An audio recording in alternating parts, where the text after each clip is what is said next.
Gisalikway sa kampo ni Kanhi Mandaue City Mayor ug Kongresista Jonas Cortes nga may kalambigitan sila sa nahugnong retaining wall sa Butuanon River habig sa barangay Paknaan sa Dakbayan sa Mandaue. Ano ang report ni Luan May Rondina?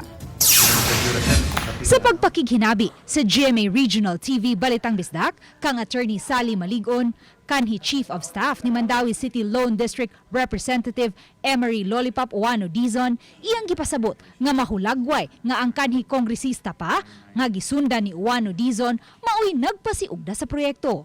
Gitataw ni Maligon nga aprobado na ang proyekto samtang wa pa moasumer si Dizon sa katungdanan pagkakongresista.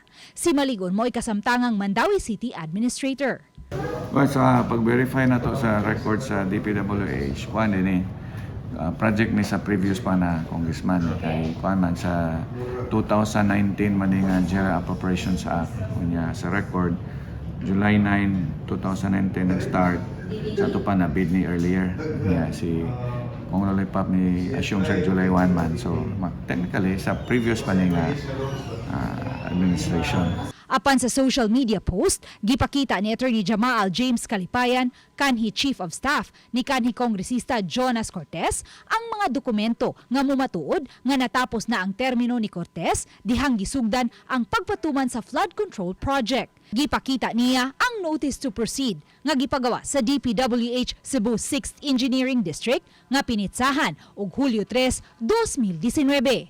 Sa dokumento, gimanduan ng winning bidder nga ipatuman ang proyekto 7 ka adlaw human madawat ang notice to proceed sa Hulyo 9, 2019. 46.9 million pesos ang balor sa moong proyekto.